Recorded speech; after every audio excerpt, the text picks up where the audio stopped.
The Bucs face yet another must-win game this weekend against the Raiders at Raymond James, where Tampa hasn't won a game since they beat the Eagles in September. So what are the three key matchups in this one? First, it's the Bucs defense against tight end Brock Bowers. Loads of injuries on the defensive side of the ball with KJ Britt, Jordan Whitehead, Mike Edwards all out. That means it'll be on Antoine Winfield Jr. and Christian Izien to protect the back end of the defense. The Bucs are 26th in the NFL against tight ends, and Bowers is coming off a career-high 140-yard performance against the Chiefs. That's the 8th most receiving yards in a single game by a rookie tight end. If the Bucs are going to win this game, they have to find a way to contain one of the most explosive rookies in the NFL.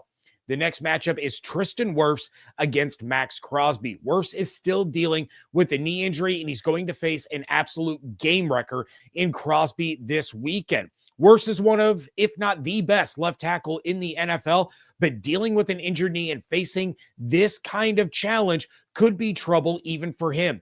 Crosby has 7.5 sacks, 19 quarterback hits, and 16 tackles for loss on the season, and he's going to do whatever it takes to make life miserable for Baker Mayfield. Wirfs is going to have to bring his A game to keep Mayfield upright and to clear the way for Bucky Irving, which brings us to our final key matchup, and that's Bucky Irving against the Raiders' run defense. The Raiders are 11th in the NFL in rushing defense, allowing just 114.8 yards per game, putting them one spot ahead of Tampa, who allows 117.2.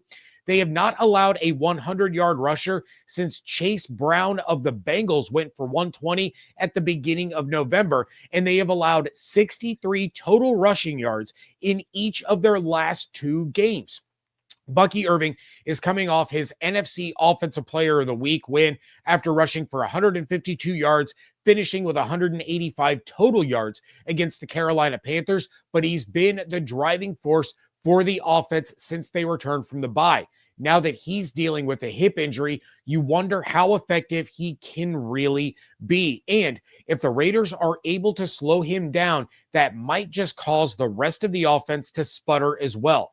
The Buccaneers cannot afford another lackluster offensive performance like they had against the Carolina Panthers, so they have to find a way to get Bucky going against a run defense that has been outstanding the last two games.